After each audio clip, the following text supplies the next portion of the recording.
Le service des projets territoriaux de la Direction régionale Île-de-France de RFF est un service de maîtrise d'ouvrage donc qui gère environ 500 projets, notamment des projets de régénération et des projets qui nous sont demandés par des tiers.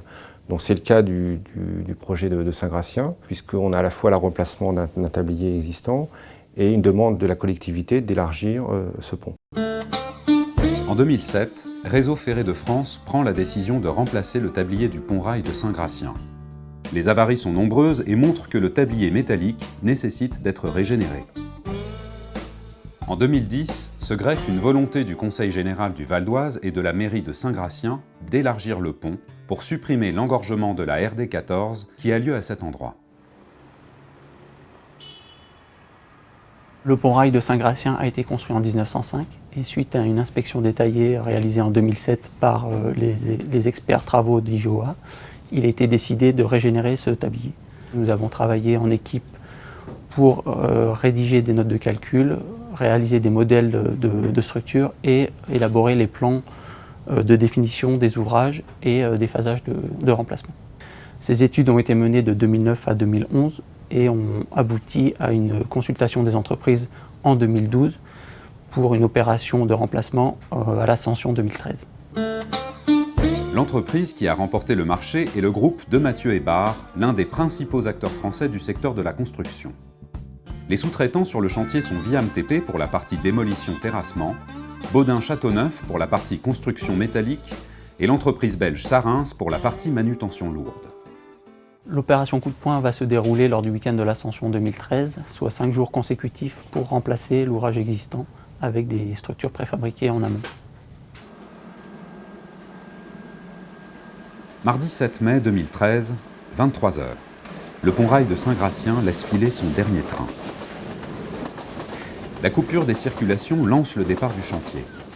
Les équipes disposent désormais de 120 heures pour effectuer les travaux, voies et caténaires comprises.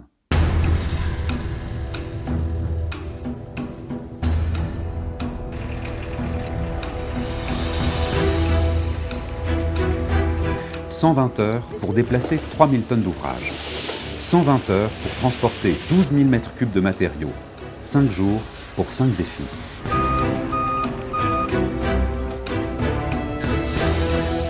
Premier défi, le ripage du tablier existant. Mercredi 8 mai, 8 h du matin. Après une nuit pluvieuse, pendant laquelle la caténaire et les voies SNCF ont été déposées, les pelleteuses attaquent la butte et retirent tout ce qui pourrait gêner la translation du tablier.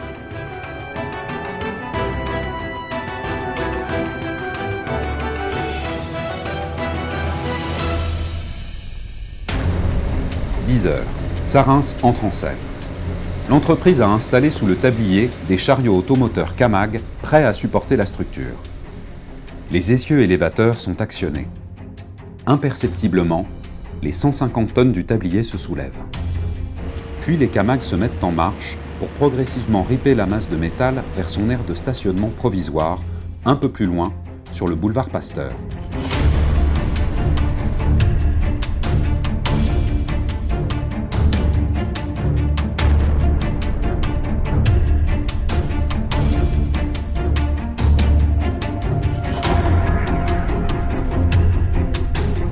Après 108 années de bons et loyaux services, le pont-rail de Saint-Gratien rend son tablier.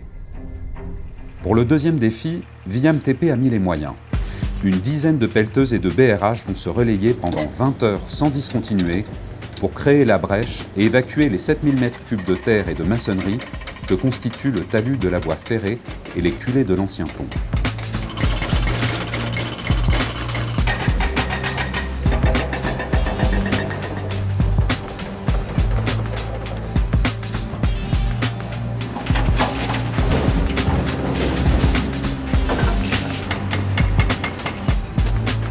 La brèche existante faisait 12 mètres, elle est portée à 15 mètres en prévision de la création d'une nouvelle voie de circulation qui supprimera l'engorgement à l'endroit du pont-rail.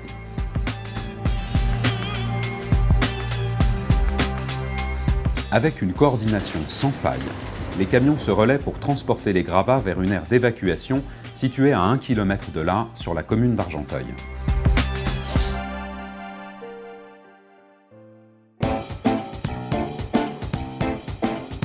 Heure après heure, les engins mangent la butte et creusent au-delà de la semelle des culées pour nettoyer le terrain et préparer le fond de fouille.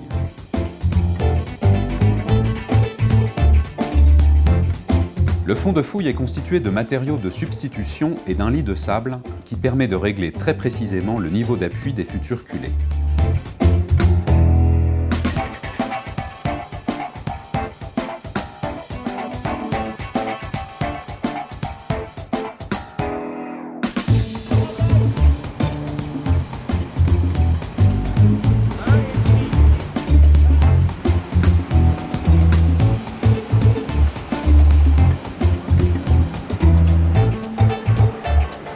La validation du contrôle topographique donne le signal de départ du troisième défi de l'opération, l'acheminement des culées.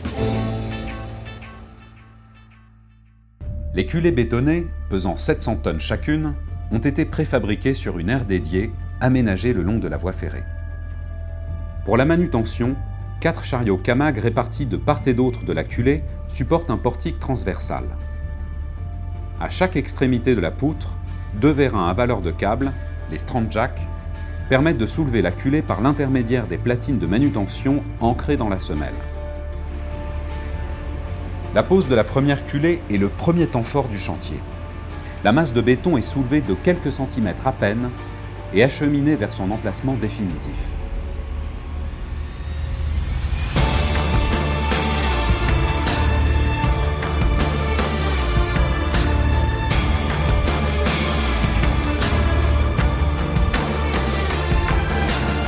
L'espace réduit contraint les chariots à passer très près de la fouille. La tension est palpable sur le chantier. Mais l'expérience et le savoir-faire de Sarens finissent par balayer toutes les craintes.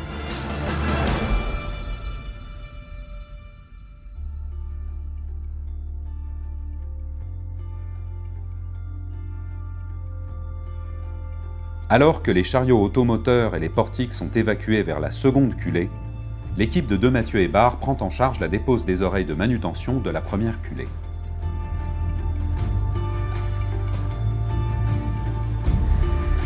Ce soir-là, certains dorment dans les camions sans imaginer qu'à quelques mètres de là, un monstre de béton s'immisce dans la nuit.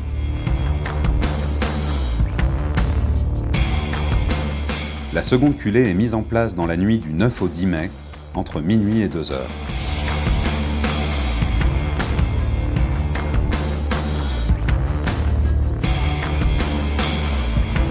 La tolérance d'implantation est inférieure au centimètre.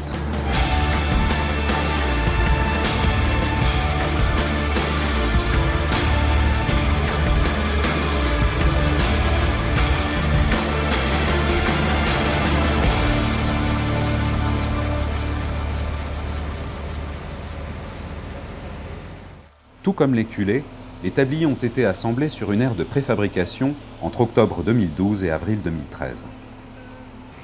Vendredi 10 mai, 8 h du matin. C'est l'heure du 4e défi et 2e temps fort de l'opération.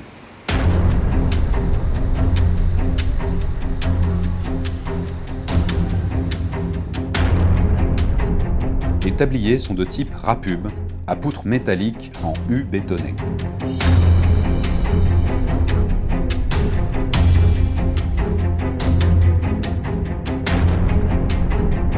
D'une portée de 30 mètres, ils pèsent 380 tonnes chacun.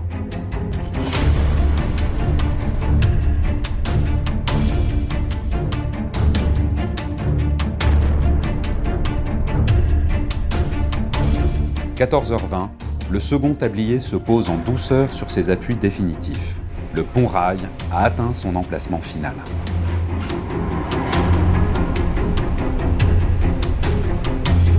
Après vérification et contrôle de position, le tablier est pris en charge par vérinage sur les culées d'appui.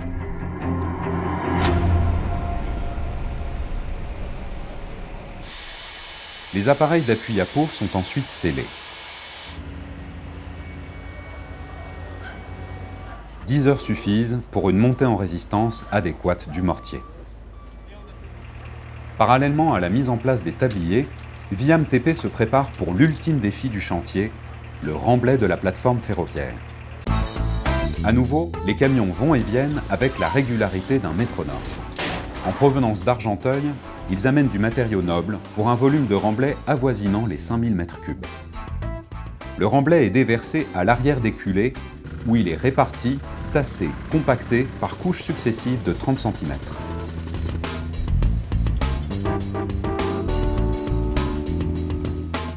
Les culées, quant à elles, sont complétées par des murs en L. Ces murs de soutènement délimitent et stabilisent le talus.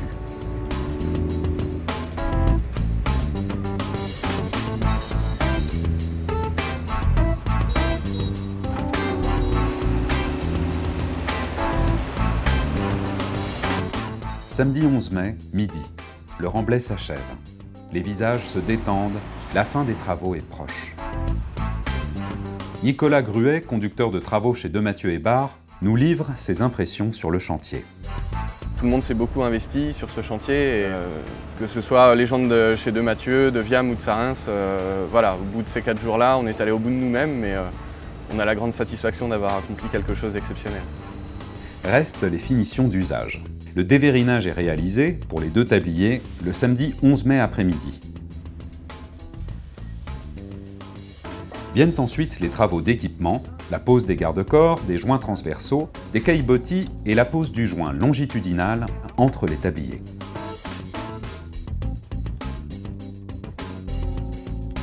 Enfin, l'ancien tablier est transféré vers sa zone de démolition.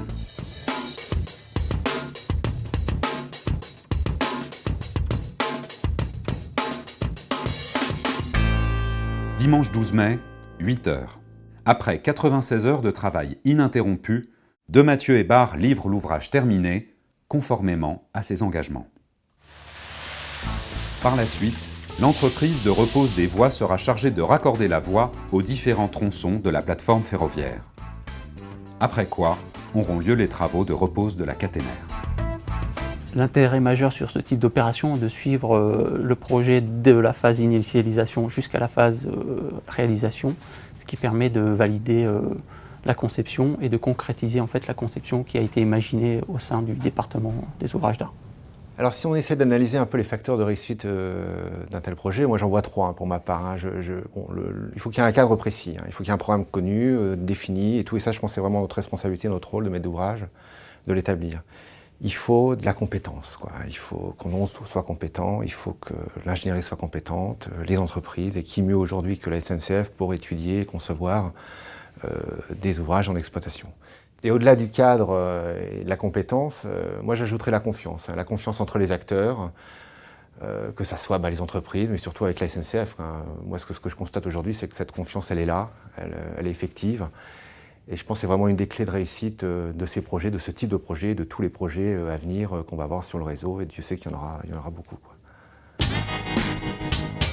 La grosse difficulté du chantier, c'est le manque de place. Le gros problème, c'est de mettre une pièce à quelque part, et en fait ça peut gêner d'autres entreprises, donc on peut très vite dévier sur le planning. We hadden een zeer beperkte plaats, maar alles is supergoed verlopen. J'ai eu mes 60 ans hier, et je les ai fêtés sur le chantier en travaillant bien sûr. Je suis habitant de Saint-Gratien depuis 1972, donc ça va nous permettre, ce changement de pont, d'avoir un peu moins d'embouteillage et moins risqué pour les piétons, et surtout beaucoup moins de bruit, parce qu'on entendait le bruit des RER à l'autre bout de Saint-Gratien certains jours. Par rapport à ce qu'il y avait avant, on ne peut pas dire qu'il y a beaucoup de mal à faire mieux, mais bon, il est réussi. Et je trouve que ça va embellir ce quartier de Saint-Gratien. Personne n'est stressé apparemment, vu en tant que spectateur. Tout le monde a l'air calme, chacun a l'air de connaître par cœur ce qu'il doit faire. C'est une organisation vraiment remarquable. Et puis c'est assez étonnant de voir un chantier comme ça. On n'a pas forcément l'occasion d'en voir souvent. Le gars qui est parti le mardi soir et qui revient le dimanche soir, il a un nouvel ouvrage au milieu de son boulevard, et voilà je trouve ça un peu impressionnant Enfin c'est quand même quelque chose d'exceptionnel. Regardez, c'est formidable et c'est transformé. Bravo à tous.